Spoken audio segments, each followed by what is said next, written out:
So hello guys, most welcome back to our YouTube channel Gyan with Sachin. तो दोस्तों, आज के इस कंप्लीट वीडियो में हम बात करने वाले हैं पॉलिटेक्निक फिफ्थ सेमेस्टर 2024-25 यानी बीटीयूपी के फाइनल ईयर यानी फिफ्थ सेमेस्टर मैकेनिकल के एक most important subject theory of machine यानी टॉम के आपके chapter wise important question discuss करेंगे। अगर आप सभी इस इम्पॉर्टेंट क्वेश्चंस को अच्छी तरीके से मैनेज कर लेते हैं, अच्छी तरीके से समझ लेते हैं, तो आप सभी के टर्म में बैक जो आने के चांसेज हैं वो कम हो जाएंगे और लगभग आप सभी के 30 से 35 नंबर फिक्स हो जाएंगे। तो चैप्टर वाइज इम्पॉर्टेंट क्वेश्चन सारे हम बता देंगे और आप सभी अच्छी तरीके से इनको रिवाइज कर लीजिएगा, बैक लगने के चांस भी खत्म हो जाएंगे। तो चलिए बिना देर की अपनी इस वीडियो की शुरुआत करते हैं। आप सभी को दो चीज़ें इंपॉर्टेंट बताना ज़रूरी है। पहला, आप सभी के लिए इम्पॉर्टेंट इन्फॉर्मेशन ये है कि आप टेलीग्राम चैनल को ज्वाइन कर लें। टेलीग्राम चैनल को क्यों ज्वाइन करना है? क्योंकि आप सभी को पता है कि मैं चैप्टर वाइज इंपॉर्टेंट क्वेश्चन बता रहा हूँ, लेकिन आप सभी के हर दिन लगातार एग्जाम है ना, लगातार एग्जाम है। तो आप सभी के लिए जो टॉप 10 इंपॉर्टेंट क्वेश्चन की सीरीज होगी, अगर वो वीडियो नहीं पड़ता है तो कहीं ना कहीं आपको टेलीग्राम पे वो मिल जाएगा। दूसरा, आपको टेलीग्राम पे क्या मिलेगा? PYQ paper. आप सभी बहुत सारे बच्चों का डिमांड है, कमेंट्स देखता रहता हूँ, मैसेज देखता रहता हूँ, तो यही रह रहा है कि सर सारे PYQ भेज दीजिए। तो आज ही वाटरमार्क लगा करके आप सभी को PYQ Telegram channel Gyan with Sachin पे भेज दूंगा। दूसरे नंबर, ज्ञान विद सचिन ऐप को अगर नहीं डाउनलोड किए हैं तो डाउनलोड कर लीजिए, क्योंकि फिफ्थ सेमेस्टर के सभी सब्जेक्ट के नोट्स मिल जाएंगे। जैसे कि आपके PM है, PM का नोट्स बहुत ही प्यारा नोट्स बनेगा, ठीक है, बना हुआ है। IMED का नोट्स है, ठीक है। तो थ्योरी सब्जेक्ट के नोट्स, जैसे कल ऑटोमोबाइल इंजीनियरिंग का पेपर है, ठीक है, या हो सकता है कि ऑटोमोबाइल इंजीनियरिंग का पेपर आपका ख़त्म हो गया हो। थ्योरी ऑफ मशीन के बहुत सारी ऐसी चीज़ें जो कि आपको क्वेश्चन बैंक में नहीं मिल रही होंगी या आपके बुक में अच्छे से नहीं है, तो प्रॉपर नोट्स आपको मिल जाएगा। तो आराम से आप सभी सब्जेक्ट के नोट्स को प्राप्त कर सकते हैं।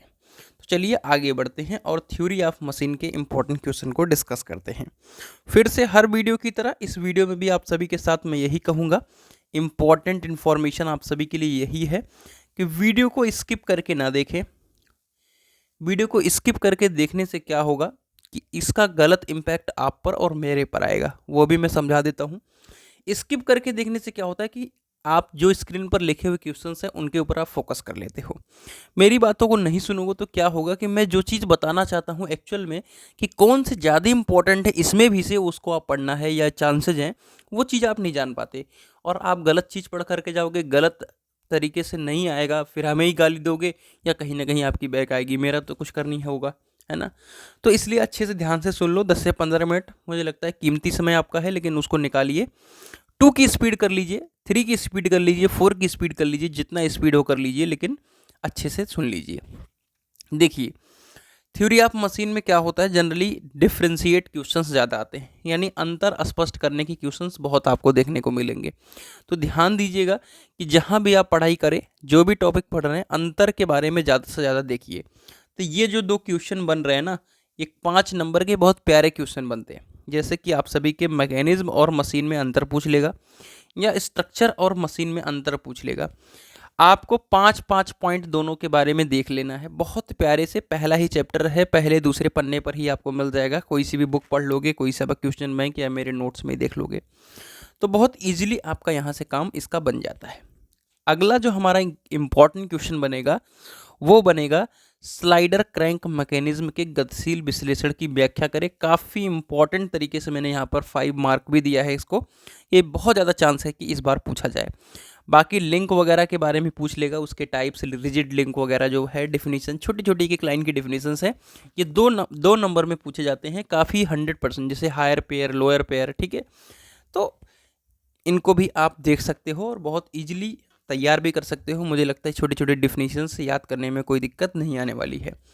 अगला चैप्टर है काइनेमेटिक एनालिसिस एंड सिंथेसिस, जिसमें एक ही क्वेश्चन आएगा, वो आएगा रेसिप्रोकेटिंग इंजन का वेग और त्वरण के लिए विश्लेषणात्मक विधि दें। और इसके चांसेस जो हैं काफ़ी 100% लेवल के रहते हैं, तो इसको तो आप मिस करके नहीं जा सकते। अगले चैप्टर पे आते हैं, वो है डायनेमिक ऑफ मशीन। इसमें 2 चीज़ हैं। पहला नंबर तो जायरोस्कोपिक प्रभाव कई बार से नहीं पूछा जा रहा है, तो कहीं ना कहीं इसके बारे में मुझे लगता है कि 100% श्योरिटी फिक्स हो गई है कि इस बार आपसे पूछ लिया जाएगा। अगर वो नहीं पूछेगा तो थ्योरी पूछ सकेगा, गतिशील और स्थैतिक बल विश्लेषण क्यों आवश्यक है। तो ये आराम से आप अगर अच्छे से पढ़े रहोगे तो बहुत अच्छे से बना करके लिख दोगे। आइए, पावर ट्रांसमिशन भैया मोस्ट इंपॉर्टेंट है, जितना मैंने लिखा है इससे भी आपको ज़्यादा पढ़ना है, ये चीज़ मैं कह दे रहा हूँ। फिर से मैं कह दे रहा हूँ, अगर आपको नंबर लेना है तो पावर ट्रांसमिशन को बहुत अच्छी से पढ़ना है, क्योंकि पिछले 4 चैप्टर देखोगे तो पहले चैप्टर में 2 क्वेश्चंस बताया हूँ, छोटा छोटा क्वेश्चंस है। दूसरे में एक ही क्वेश्चन बताया हूँ। तीसरे में 2 क्वेश्चन बताए, यानी 5-6 क्वेश्चन बताया हूँ पिछले 3 चैप्टर में। तो 5 क्वेश्चन तैयार करने में मुझे लगता है 2 घंटा। लेकिन पावर ट्रांसमिशन को अगर ढंग से आप देख लोगे, एक दिन भी अच्छे से देख लोगे पावर ट्रांसमिशन, 1 घंटे भी देख लोगे, 2 घंटे भी देख लोगे, तो पावर ट्रांसमिशन से 2 से 3 क्वेश्चन हमेशा बनने वाले हैं और बनते ही बनते हैं।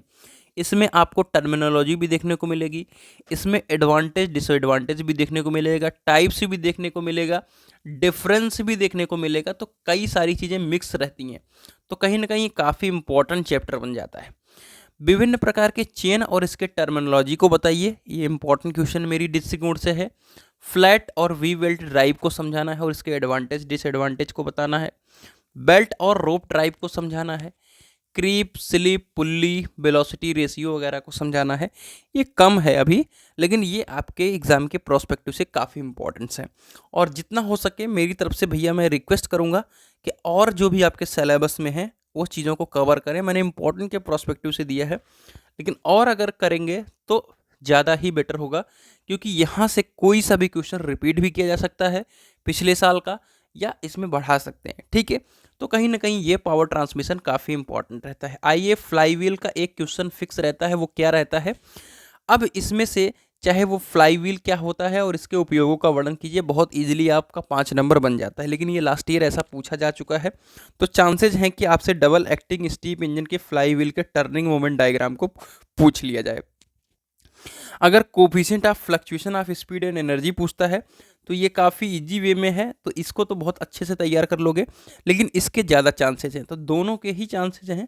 100% है इसका भी चांसेज और 100% है इसका चांसेज। अगर ये पूछता है तो ये मुझे लगता है ईजी है, ठीक है, और इसका भी 100% ही चांसेज रहता है। तो कहीं ना कहीं इन तीनों को आना चाहिए और बहुत ईजी है।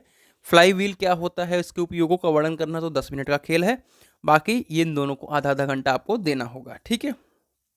कैम एंड फॉलोअर, अभी लगातार कैम और फॉलोअर पूछ रहा है, कैम और फॉलोअर पूछ रहा है, तो मैं रिकमेंड करूंगा कि आप कैम और फॉलोअर, उसके टाइप्स और उसके टर्मिनोलॉजी को तो जान लो, ठीक है।